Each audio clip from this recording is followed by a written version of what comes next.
Francis Kwame Nkrumah, born on the 21st of September 1909 and passing on the 27th of April 1972, was a Ghanaian politician, theorist and revolutionary. He served as Prime Minister of the Gold Coast from 1952 until 1957, when it achieved independence from Britain. Following this, he became Ghana's first Prime Minister and later its President, serving from 1957 to 1966. A key proponent of Pan-Africanism, Nkrumah helped establish the Organization of African Unity, known as the OAU, and was awarded the Lenin Peace Prize by the Soviet Union in 1962.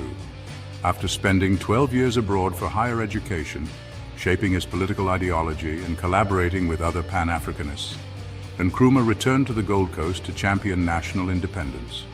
He founded the Convention People's Party, which quickly garnered mass support from ordinary citizens. Nkrumah became Prime Minister in 1952, a position he retained when Ghana gained independence in 1957. In 1960, a new constitution was adopted and Nkrumah was elected president. Nkrumah's government embraced socialism and nationalism. It invested in industrial and energy projects, established a robust education system, and promoted Pan-Africanist ideals. Ghana, under his leadership, became a prominent voice in African international relations during the era of decolonization. However, economic struggles and failed assassination attempts led to an authoritarian turn in Nkrumah's governance during the 1960s. Political opposition was suppressed, and elections became neither free nor fair. In 1964, a constitutional amendment declared Ghana a one-party state, making Nkrumah president for life of both the country and its ruling party. He cultivated a personality cult, created ideological institutions, and adopted the title Osagyefo Doctor. In 1966, a coup d'etat led by the National Liberation Council overthrew him, and the country's economy was privatized under their regime. Nkrumah spent the rest of his life in Guinea, where he was honored as co-president. Kwame Nkrumah was born on September 21, 1909 in Nkraful, a small village in the Nzima region of the Gold Coast, now Ghana. The village was near the border with the French Ivory Coast. His father, a goldsmith, lived separately in 𝒂𝒊𝒐𝒏𝙚𝒍 until his death. Raised by his mother and extended family, Nkrumah spent a carefree childhood exploring the village, bush, and sea. As a student in the US, he was known as Francis Nwiya Kofi Nkrumah, with Kofi marking his Friday birth. He changed his name to Kwame Nkrumah in 1945 while in the UK. The name Nkrumah, traditionally for a ninth child, suggests his father's larger household.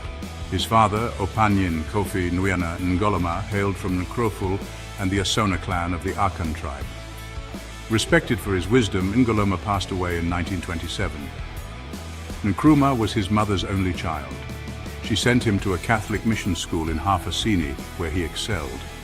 His mother, Elizabeth Nyaniba, was a fishmonger and petty trader, and her marriage to Ngoloma resulted in Nkrumah's baptism into Catholicism in 1925.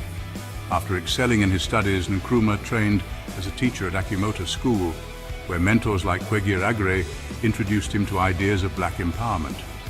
After completing his teacher's certificate in 1930, Nkrumah taught at a Catholic school in Elmina, became headmaster in Axim, and founded the Nzema Literary Society. In 1933, he taught at a Catholic seminary in Amisano, considering becoming a Jesuit. Influenced by Nnamdi Azikiwe, a prominent Nigerian nationalist, Nkrumah pursued higher education and left for the US in 1935. Don't forget to subscribe to our YouTube channel, Africarized, like, share, and leave a comment. Historian John Henrik Clarke observed that Nkrumah's 10 years in the US shaped his worldview. He began studying at Lincoln University in Pennsylvania in 1935, securing a scholarship despite financial struggles. To sustain himself, he took various menial jobs and frequented black Presbyterian churches. Nkrumah earned a Bachelor of Arts in Economics and Sociology in 1939, and later a Bachelor of Theology in 1942. He pursued further studies at the University of Pennsylvania, earning a Master's in Philosophy and another in Education by 1943. During this time, he also worked with linguist William Everett Welmers on the Fante dialect of Akan. In Harlem, Nkrumah engaged with the vibrant intellectual and cultural scene, absorbing ideas from street speakers and activists. He led the African Students Association of America and Canada, advocating Pan-African unity over individual colonial independence. His involvement in the 1944 Pan-African Conference in New York further solidified his commitment to African liberation and development. In 1945, Nkrumah decided to move to London to continue his education, supported by connections like Trinidadian Marxist C.L.R. James, who introduced him to political organizing. In May 1945, Nkrumah arrived in London, enrolling briefly at the London School of Economics and later at University College London to study philosophy. However, his focus shifted to political activism. Alongside George Padmore, he organized the 5th Pan-African Congress in Manchester, advocating for African socialism and a federated United States of Africa. The Congress attracted figures like Webb Du Bois and future African leaders, including Jomo Kenyatta and Hastings Banda. Nkrumah became secretary of the West African National Secretariat, promoting decolonization and supporting stranded African seamen in London. He also founded the Colored Workers Association. These activities drew surveillance from the US State Department and MI5 due to concerns about communist affiliations. Nkrumah and Padmore formed the Circle, a group dedicated to achieving a union of African socialist republics. Documents tied to the Circle found during Nkrumah's 1948 arrest in Accra became evidence against him. Despite these challenges, Nkrumah's time in London solidified his vision of a unified, independent Africa. In 1946, a new constitution for the Gold Coast granted Africans a majority on the Legislative Council, marking a significant step towards self-government. This development led to the formation of the United Gold Coast Convention, or UGCC, in August 1947. The UGCC, comprised of successful professionals, aimed for rapid self-governance. They appointed Kwame Nkrumah as the party's general secretary at the recommendation of 𝒂𝐴𝐴𝐴𝐴𝐴. Despite initial hesitation, Nkrumah accepted, recognizing the political potential of the role.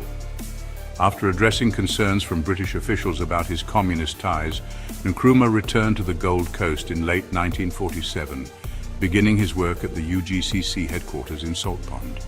Nkrumah quickly proposed a colony-wide network of UGCC branches and the use of strikes for political objectives. This assertive approach caused tension within the party's leadership, led by 𝒑𝒉𝙞𝒔. Nkrumah's efforts to expand the UGCC and raise funds further widened these divisions. Discontent in the Gold Coast stemmed from inflation, cocoa crop destruction due to swollen shoot virus, and unemployment among World War II veterans. This unrest culminated in the 1948 Accra riots, sparked by police killing 3 veterans during a protest march. The colonial government blamed the UGCC and arrested 6 leaders, including Nkrumah. Detention deepened rifts among the leaders, who accused Nkrumah of inciting the riots. After their release, Nkrumah established the Ghana National College and launched initiatives such as the Accra Evening News and the Committee on Youth Organization, or CYO, which championed the slogan "Self-Government Now." The CYO, uniting students, veterans, and market women, became a powerful grassroots movement. Nkrumah foresaw an inevitable split from the UGCC and worked to consolidate support among the masses, leveraging liberation songs and rallies to amplify his appeal. Under pressure from supporters, Nkrumah founded the Convention People's Party, or CPP, in June 1949. The CPP's symbol, the red cockerel, and its colors, red, white, and green, resonated with the populace. The CPP's grassroots campaigns reached beyond the urban elite, mobilizing widespread support for Nkrumah. The British, meanwhile, sought to draft a new constitution granting greater self-governance. Nkrumah, dissatisfied with the proposed reforms, initiated a positive action campaign calling for strikes and protests. This campaign led to violence and his imprisonment in January 1950. Despite being in prison, Nkrumah influenced CPP strategies through smuggled notes. In the 1951 legislative election, the CPP achieved a landslide victory, winning 34 of 38 contested seats. Nkrumah, elected while imprisoned, was released and asked by Governor Charles Arden Clark to form a government.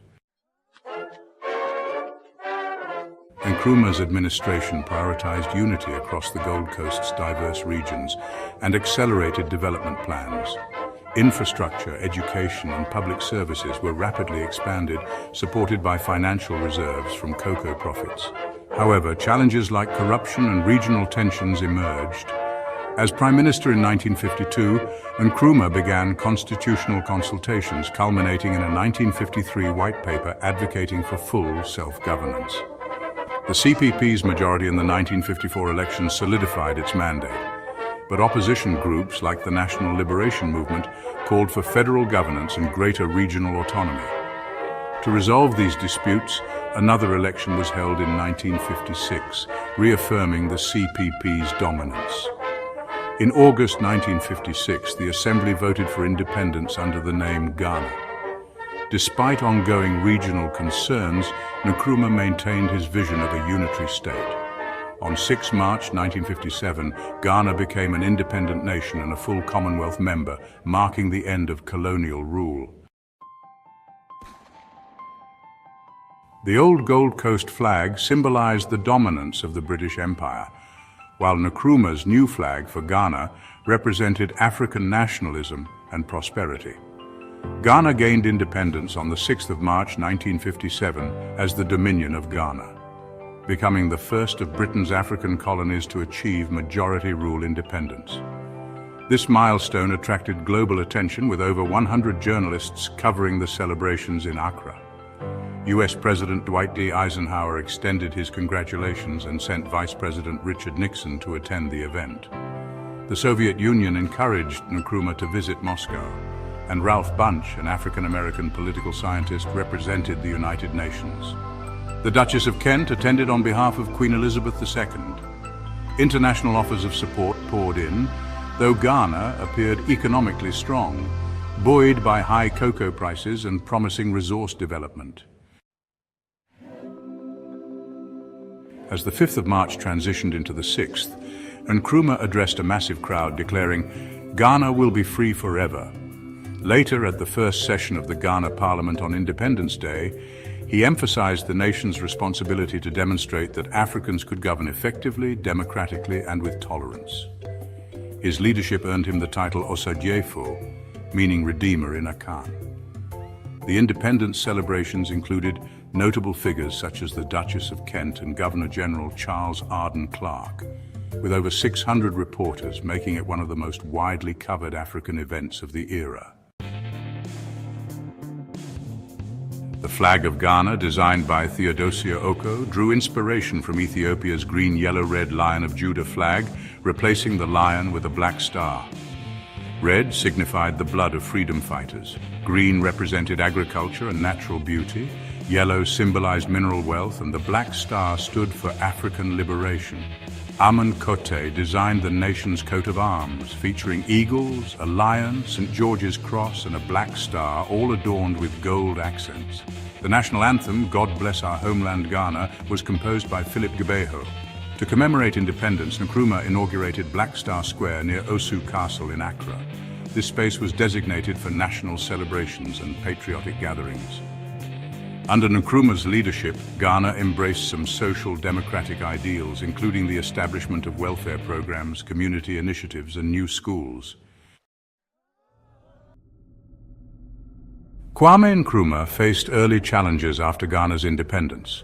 Tensions arose in Togoland after a contested plebiscite, prompting troop deployment.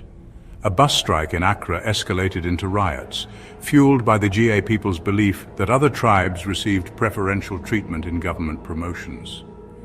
In response, Nkrumah introduced the Avoidance of Discrimination Act in 1957, banning tribal or regional political parties. This led to the de-stooling of Ashanti chiefs opposing the Convention People's Party, raising concerns among opposition groups. These parties united under the United Party, led by 𝒂𝒊𝒂𝒏𝒚. In 1958, an opposition MP was accused of planning an armed rebellion. Fearing an assassination attempt, Nkrumah passed the Preventive Detention Act, allowing imprisonment without trial for up to 5 years, further damaging his reputation. The CPP also abolished regional assemblies through a constitutional amendment in 1959, centralizing power and bypassing judicial checks. By 1960, Ghana transitioned to a republic, with Nkrumah elected president after defeating 𝒌𝒑𝒚𝒂𝒐. A new constitution granted him broad powers and proposed integration into a union of African states. Ghana remained part of the British Commonwealth under the new system. Nkrumah sought to combat tribalism, viewing it as a barrier to national unity and development. His administration passed legislation to restrict tribal and religious propaganda and ban tribal flags. Critics, including Kofi Abrefa-Busia, viewed these measures as repressive, with Busia eventually leaving Ghana. Nkrumah's leadership cultivated a cult of personality, earning him the title Osagyefo, or Redeemer, and recognition as a global leader in African independence. Nkrumah reduced the influence of traditional chiefs, particularly Akan and Ashanti leaders who had cooperated with British colonial rule. By passing laws in 1958 and 1959, his government could destool chiefs and manage stool land revenues. These policies alienated traditional leaders, who later supported his political downfall. In 1962, 3 CPP members were accused of plotting to assassinate Nkrumah. Despite insufficient evidence, they were convicted after a second trial, following amendments allowing the president to dismiss judges.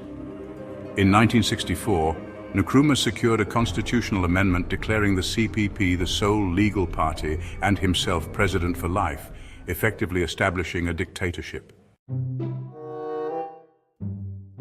After early efforts to Africanize Ghana's civil service, the country saw an influx of foreign workers from Eastern Europe and other nations between 1960 and 1965, reflecting Ghana's alignment with socialist states. Nkrumah prioritized education as a cornerstone of Ghana's development. The CPP introduced the Accelerated Development Plan in 1951, emphasizing universal primary education and technical training. By 1962, primary education became compulsory. The government took control of missionary schools and established new institutions, including the Kwame Nkrumah Ideological Institute in 1961, to promote Pan-Africanism and train civil servants. In 1964, Nkrumah unveiled the 7-year development plan, focusing on secondary technical education and vocational training. Employers were encouraged to contribute to labor training supported by tax incentives. The Kumasi Technical Institute, established in 1956, and subsequent initiatives furthered technical education. Nkrumah championed science and technology as essential for building a socialist society. In a 1964 speech, he emphasized the need to involve all Ghanaians in scientific endeavors through education and public engagement. His vision integrated scientific discovery into daily life, aiming to foster national development. Kwame Nkrumah, a dedicated Pan-Africanist, viewed the movement as a pursuit of continental integration. His era of political activity marked a golden age of Pan-African ambitions as nationalist movements and decolonization surged. Nkrumah symbolized his African identity by wearing traditional Fugu attire made from kente cloth. He also prioritized cultural development, opening institutions like the Ghana Museum in 1957, the Arts Council of Ghana in 1958, the Research Library on African Affairs in 1961, and the Institute of African Studies in 1962. Nkrumah's government addressed social issues such as nudity in northern Ghana, deploying Hannah Kudjo, who formed the Ghana Women's League, to promote nutrition, child-rearing and clothing.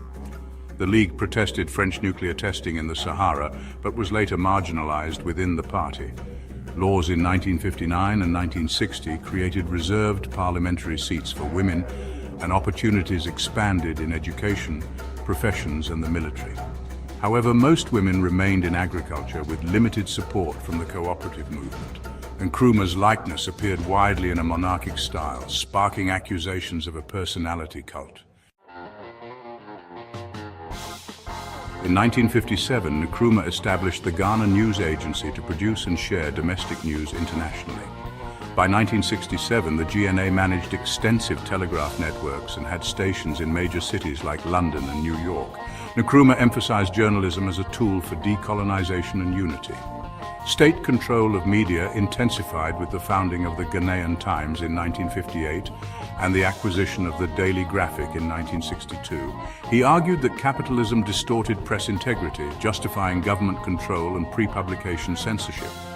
The Ghana Broadcasting Corporation was revamped in 1954 and featured Nkrumah in broadcasts addressing societal issues. His initiatives included introducing a national pledge, flag salute, and training programs for youth. The GBC's external service launched in 1961, broadcasting Pan-Africanist content in multiple languages to Africa and Europe. Refusing advertising, Nkrumah shaped media as a vehicle for education and national unity. The Gold Coast, one of Africa's wealthiest regions, had advanced infrastructure and social systems. Nkrumah sought rapid industrialization to achieve economic independence by reducing reliance on foreign resources. His second development plan in 1959 aimed to establish 600 factories. The Statutory Corporations Act centralized major industries under government control, aligning with Nkrumah's preference for state-led economics, further solidified after visits to socialist nations in 1961. Early successes included expanding agriculture and exploiting gold and bauxite reserves. The Volta River project, centered on the Akosombo Dam, provided hydroelectric power, boosting industry and electrification. However, financing the dam through foreign aid and higher taxes on cocoa farmers deepened regional disparities. Despite promoting industrialization, Ghana faced economic challenges, including fluctuating cocoa prices. A 7-year plan in 1964 emphasized industrial modernization, yet the reliance on cocoa and external debt strained the economy. Nkrumah also initiated nuclear energy projects, founding the Ghana Atomic Energy Commission and laying groundwork for an atomic facility in 1964. The global cocoa boom in 1954 saw prices triple, but Nkrumah diverted the windfall into national projects alienating cocoa farmers. Price volatility further impacted the government, forcing partial payments in bonds by 1965. The declining cocoa revenue exemplified Ghana's economic vulnerabilities under Nkrumah's leadership. Nkrumah strongly advocated Pan-Africanism, establishing international organizations to unify the continent. These included the First Conference of Independent States in 1958, the All-African Peoples Conference in 1958, the All-African Trade Union Federation in 1959, the Positive Action and Security in Africa Conference in 1960, and the Conference of African Women in 1960. Simultaneously, Ghana withdrew from colonial-era organizations like the West African Currency Board and the West African Court of Appeal. In 1960, Nkrumah founded the Union of African States with Guinea and Mali, creating a women's group, Women of the Union of African States. He also played a pivotal role in the Casablanca Group, advocating for African unity through political, economic, and military integration. Nkrumah was a founding member of the Non-Aligned Movement in 1961 and instrumental in establishing the Organization of African Unity in 1963. His vision included a unified African military force, the African High Command, and a surrender of Ghana's sovereignty to a continental union, outlined in the 1960 Republican Constitution. Nkrumah supported the United Nations but criticized its susceptibility to the great powers' influence. Opposing African countries joining the European Economic Community, he proposed an African common market and currency to attract international capital while reducing economic competition among nations. Nkrumah leveraged Cold War rivalries between the United States and the Soviet Union to secure financial backing for projects like the Volta River Dam, showcasing Ghana's strategic importance. Upon independence, Ghana inherited the British-led Royal West African Frontier Force. Concerned about military coups, Nkrumah delayed appointing African officers to top roles. However, he modernized the military by establishing the Ghanaian Air Force, acquiring aircraft from Canada and the Soviet Union, and creating training programs with international assistance. The Navy received British ships, including inshore minesweepers and corvettes, and officers trained in the UK. Ghana's military budget increased significantly from $9.35 million in 1958 to $47 million in 1965. Ghana's troops participated in the Congo crisis as part of a UN mission, a challenging deployment that accelerated the transfer of officer roles to Ghanaians. Ghana also supported Rhodesian rebels fighting white minority rule.